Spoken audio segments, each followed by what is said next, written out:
Gözlerinde ko'rdim butun dünyani, senin bilen toptum şirin ro'yoni.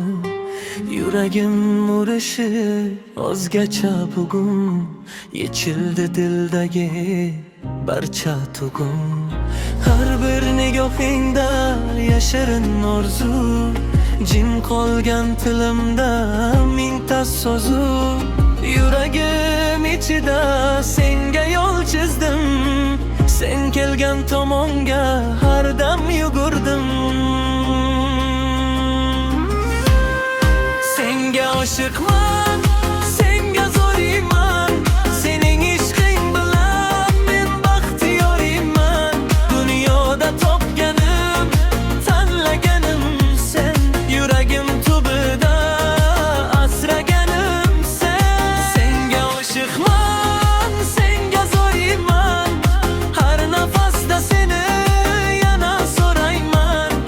Kelsang bas qolganiga konam men, sen bo'lsang yonimda da yetar shu ham sen.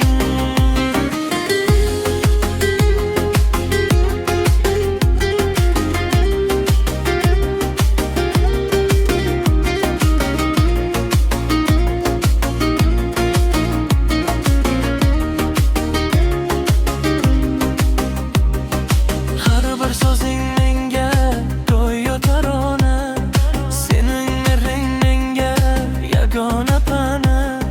Sog'inchdan devona bo'ldi bu ko'ngil, sensiz o'tganim amga o'xshardi. Yilqimas har kuni senga so'rayman, tushlarim ichida izlab yo'layman. Ko'chalar ichida yolg'iz o'taman, ismingni labimda sekin aytaman. Senga oshiqman.